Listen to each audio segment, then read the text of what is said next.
Okay, so again, if it's not consented, kung wala naman po siyang right or they're not authorized to wiretap, no, or to listen to the communication sa section 3 natin, right to privacy, hindi po yan admissible sa court. Okay, and then there's other Bill of Rights na meron tayo sa Article 3 of 1987 Constitution. Ito pong Bill of Rights, tandaan niyo po to, against this is the protection we have, the guarantee that we have from the law enforcement agencies or the people from the government. So ito po yung mga pwede nating gamitin laban sa kanila kapag po nilabag po nila yung mga civil rights natin. Okay? Next, let's go to 84. In 2024, what constitutional issue was raised concerning the proposed charter change or CHACHA? So in 2024, last year, ano ba yung pinag-uusapan? So they want to change the constitution because they want to legalize the foreign land ownership. Kasi in that constitution, pinagbabawal po na ang isang foreigner ay mag-own ng land dito sa Philippines or kahit sa ibang bansa, gano'n naman din. 'Di ba? Legalization. So, yun po yung pinupursu nila. No, yung legalization of foreign land ownership. And hindi naman siya nagkaroon ng chance. No? 85. So, yan. Ito naman si shift to unitary form of government, hindi naman siya noong 2024 kasi nagkaroon din ng ganung issue but it was not during the 2024. It was not in 2024 during the administration po yun ni President Duterte. No, yung gusto nilang i-change from presidential to parliamentary or federal system. Yan. 85, according to the Constitution, how long is the term of a senator? So, again, the senator, it's our upper house ng ating Congress, ng ating legislative department. So, ang palatandaan ko po dito ay sa legislative department po ay 6-2 and 3-3. 6-2, 6 years term of office ng senator, 2 years consecutive term. So 6 years po, 2 years. Kung mananalo sila this election, they will have to serve for 6 years. After 6 years, magkakaroon ulit ng election. For them, pwede ulit siyang tumakbo. Pag nanalo po siya dyan, serve ulit siya ng 6 years and then that's it. Pahinga muna siya or he can be elected for another office or another position and then kung babalik siya ng senator, tatakbo ulit siya the next time. So, dapat twice lang po muna. Hindi po pwedeng sunod-sunod or consecutive, not more than two. Sa lower house naman, it's not part of the question but pagdating sa legislative department, sa lower house, 3-3 naman. 3 years ang term of office, 3 consecutive term lang din. So, hindi po pwedeng may pang-apat na mananalo siya pa-apat na term, hindi po pwede yun. 3-3. Pagdating naman po sa president, 6-1. So, 6 years po yung term of office and no re-election. Okay, hindi po siya pwedeng maging president ulit at hindi siya pwedeng iboto ulit as election as president. 6-1. Once lang. And then si vice president ay 6-2 din, parang si senator. 6-2 because 6 years din yung term of office but the vice president can be re-elected for another 6 years. Okay, so 6-2 po tayo. 6 years po ito. 6 years. Okay, so the senator, section 4, paragraph 1 of Article 6 ng 1987 Constitution natin, the senator shall be elected at large by the qualified voters of the Philippines. Their term of office shall be 6 years and they shall be eligible for re-election but shall not serve for more than 2 consecutive terms. Next tayo. In 2023, the Supreme Court declared as constitutional the transfer of confidential funds to certain agencies, which constitutional principle was at stake or violated.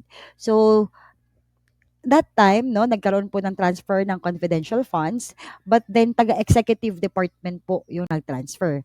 And remember, sa appropriation po ng public funds, ang pinaka may kapangyarihan po dyan ay the legislative department. So remember, we have the legislative, executive, and the judiciary department. May kanya-kanya po silang trabaho. Isa po sa trabaho ng legislative department is that one, to enact laws, and to appropriate funds. Okay? Isa po yan sa trabaho nila. So ngayon, bakit parang encroach yung power na yon? Because of the transfer of confidential funds. Hindi po yan trabaho dapat. Yung about sa funds, Di po yung trabaho ng executive department. So, na at stake yung separation of powers natin. Nag-encroach ng power yung executive na hindi naman nila kapangyarihan yun. Okay? So, separation of powers sa ating constitution. The constitution vests the power of appropriation or the allocation of government funds exclusively in the legislative branch. Maraming batas na po yung na kumbaga hindi may part na natanggal or hindi na naging effective because of its unconstitutionality. So because of madalas ganyan yung binibigyan natin ng kapangyarihan yung mga agencies or departments na wala naman talagang kapangyarihan mag-appropriate ng funds. No, at ito po 'yun, isa din po 'yun. Executive cannot unilaterally transfer funds without congressional approval. Okay? No money shall be paid out of treasury except in pursuance of an appropriation made by law. And sino bang gumagawa ng law? Legislative department. So that's why si legislative department po talaga yung may kapangyarihan. And if you are using or ginagawa mo yung trabaho nila, then that's encroaching their powers. Nilalabag mo yung separation of powers natin. Next, which branch of government is tasked by the Constitution to interpret the laws? It's the Judiciary Department. Remember, legislative, executive, judiciary. So, si legislative, sila yung nag-i-enact ng batas, nag-create ng batas. Executive, they enforce the law. Judiciary, they interpret and apply the law. So, yan po si Judiciary Department. The Supreme Court, no? The judiciary power is vested sa Supreme Court. The judicial power is vested sa Supreme Court and all other lower courts established by law. So, yan po yung power to decide cases, no? Power to check kung mayroon bang grave abuse of authority, yung mga public officials, yan. Okay, next. So that's the judiciary. 88, according to the Constitution, what is the minimum age requirement for a resident of the President of the Philippines? So for the President of the Philippines, it's 40 years old. So 40 years old sa President, ganun din sa Vice President, 35 sa Senator, then 25 po sa House of Representatives. Diba? Batang-bata. So no person shall be may be elected president unless he is natural born citizen, number one. So, qualification ng president, natural born, hindi naturalized, kailangan pinanganak ka talaga na Pinoy. Registered voter, able to read and write, there is no literacy qualification talaga, basta read and write lang po. At least there's no high literacy qualification, no? Basta yan lang. And at least 40 years of age, tapos dapat 10 years ka na po dito sa Philippines, resident of the Philippines. Next, 89, what body has the sole power to impeach officials such as the President or Chief Justice? So, alam na natin to, no? It is the House of Representatives. So, sila ang mag-initiate, magkakaroon ng sign. Dapat, pag nag-agree ang House of Representatives, ipapasa nila sa Senate for trial. Ang magta-trial po ay ang mga senators.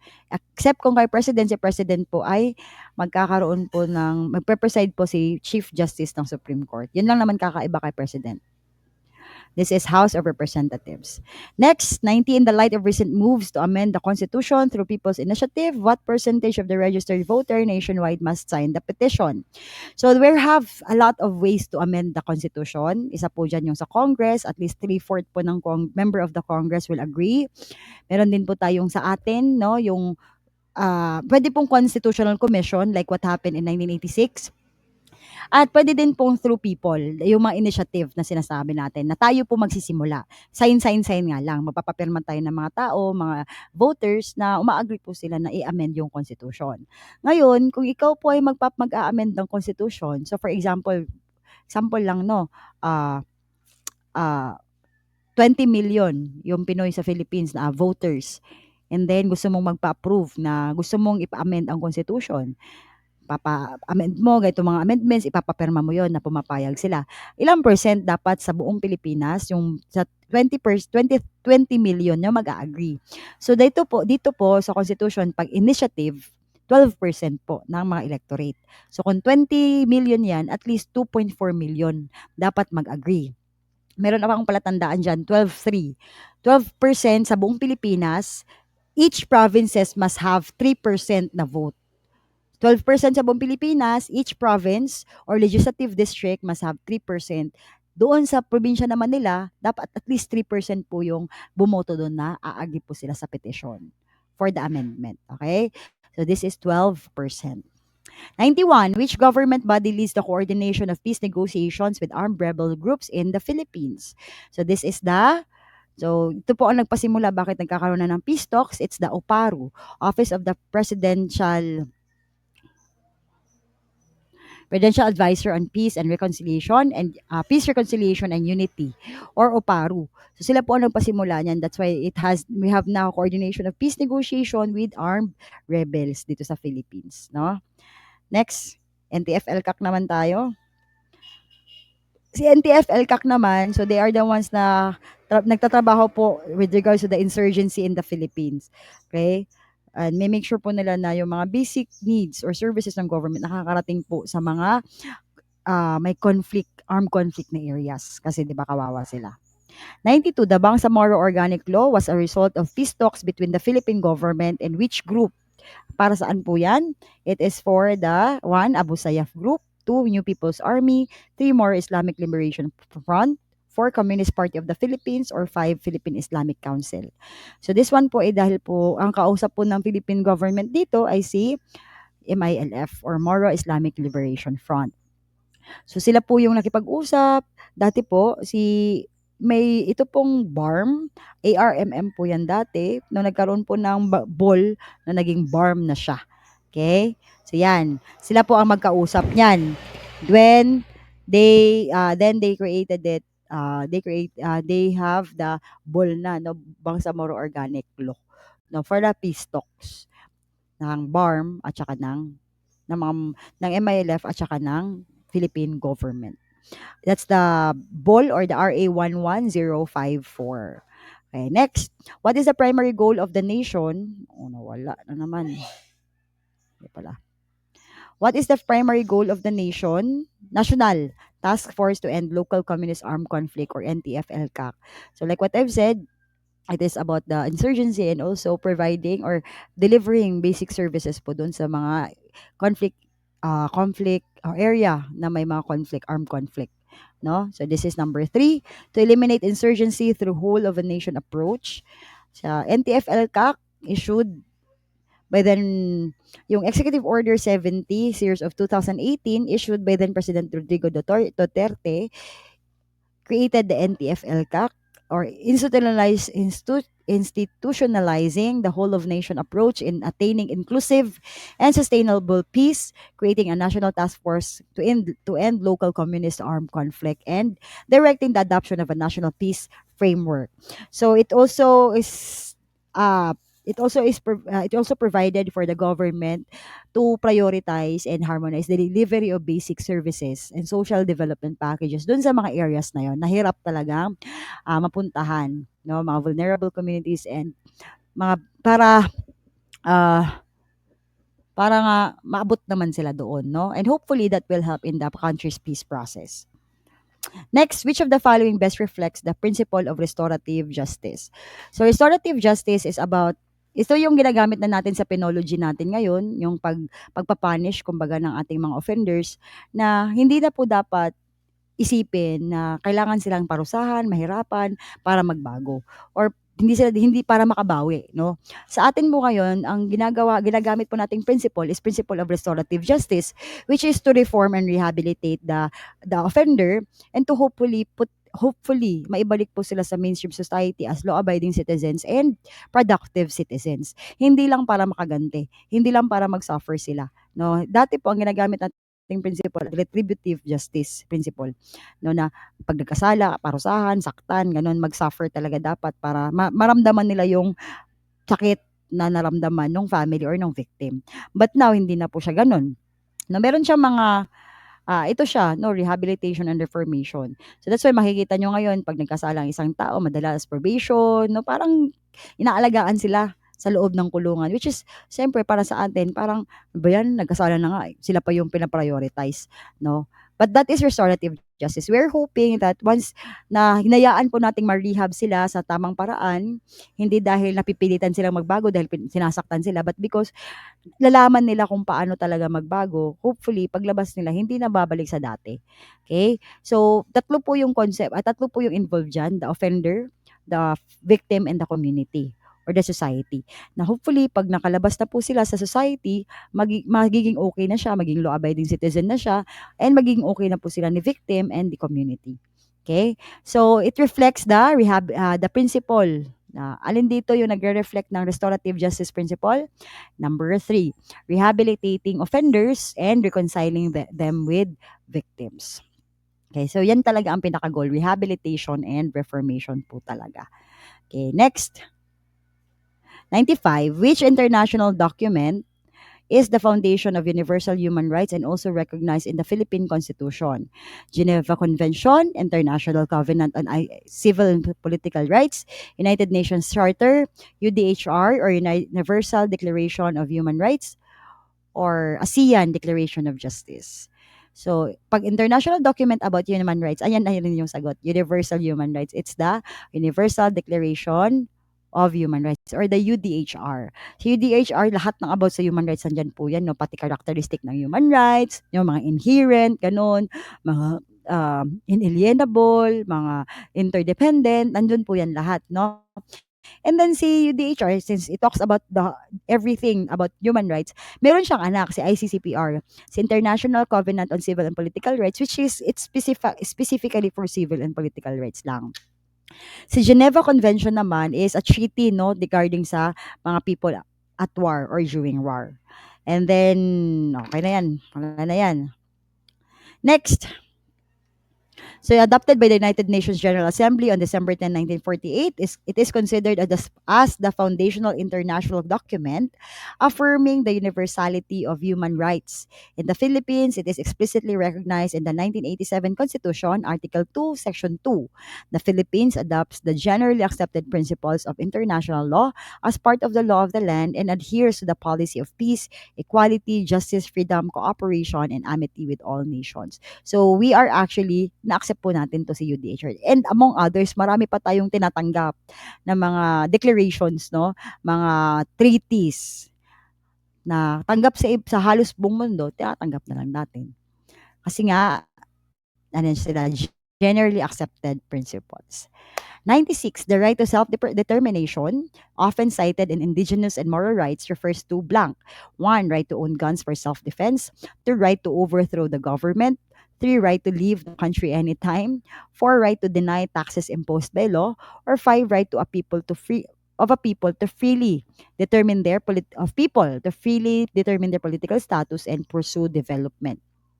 So this is number 5, self-determination. Yung kami ito ganito kami. No, hindi mo kami pwedeng sabihan magbago kami, lalo na pag culture yan and tradition, no?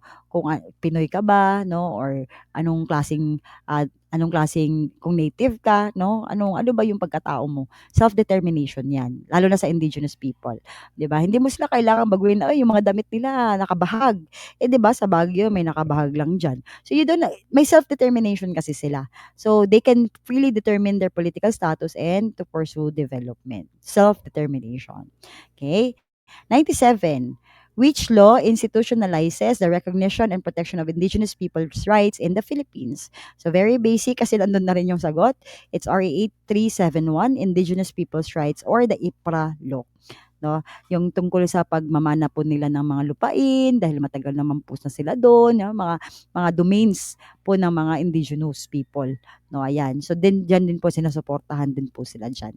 That's RA 8371. Next. 98.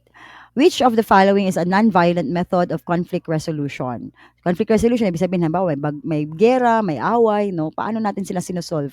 There are violent and non-violent ways to do that. So which one is the non-violent among the 5? 1, economic sabotage. 2, armed protest. 3, cyber warfare. 4, dialogue and negotiation. Or 5, political intimidation. So, alin dyan yung medyo napupwersa ka? Alin din diyan yung hindi. So, economic sabotage, yan mapepersa ka talaga diyan and this very harmful because ang sinisira po dito is the ekonomiya para mapilitan silang tumigil. No, a violent and harmful and illegal act that destabilizes economies by disrupting business, trade, or other public services. Armed protest, so this is really violent, no, involves the use of threat or of force or weapons to express dissent. Na ayaw mong nangyayari. Cyber warfare, digital attacks naman siya, cyber nga, 'di ba? Disrupt, damage or controlled infrastructure, information systems and economies. So yan, hack mo yung account nila, hack nila yung mga computer system nila sa military nila, 'di ba? That's cyber warfare. Napagaling 'yan, pero it's still violent. Political intimidation, ganun din, may fear, threats and coercion. So mapupersa ka pa din. May persahang nangyayari. So ang sagot ay dialogue and negotiation. Pag-uusapan, no, magbi-meet halfway, magko-compromise. 99, which peace process framework integrates development, reconciliation, and justice as part of the conflict resolution in the Philippines? 1. Balik Baril Program. 2. Kalahi DCIDSS. 3. Bayapa at Masaganang Pamayanan or Pamana. 4. Bayanihan to Heal as One. Or 5. One Town, One Product. So this is Pamana. So Balik Baril Program is yan po yung amnesty and livelihood program para po sa mga rebelde na nagbabalik loob na sa gobyerno. That's Balik Baril Program. Kalahi CIDSS naman is from the DSWD, aimed at reducing poverty through infrastructure and social services and poor municipalities. Bayanihan to Hilas One naman is during the COVID pandemic, no? Emergency response law natin na to address the COVID-19 health and economic crisis. And One Town, One Product, a local economic development program supporting small businesses by promoting unique products per municipality. So maganda siya no OTOP. So payapa at masaganang pamayanan or pamana, ayan po yung sa conflict resolution ng Philippines. And last one, a writ of amparo protects citizens primarily from, okay, this is number 2. Threats to liberty and life from unlawful actions by the state or its agent. So, si writ of amparo po, according to rule of writ of amparo, on the writ of amparo promulgated by the Supreme Court in Administrative Matter number 07912, Supreme Court, effective October 24, 2007. Writ of amparo is a remedy available to any person whose right to life, liberty, and security is violated or threatened with violation by an unlawful act or omission of a public official, employees, or private individual or entity. So, pag medyo natithreaten na yung security mo, life or liberty mo, kalayaan mo, at alam mo namang wala kang ginagawang masama, pwede po yan, mag-petition, mag-writ of amparo kayo to protect you, no, for your liberty and your life. So, ayun po yung writ of amparo. So now, we have concluded this 100 questions. Thank you so much for listening. And I hope you'll be able to use this learning sa pagtitake nyo ng civil service examination. Thank you and have a great night.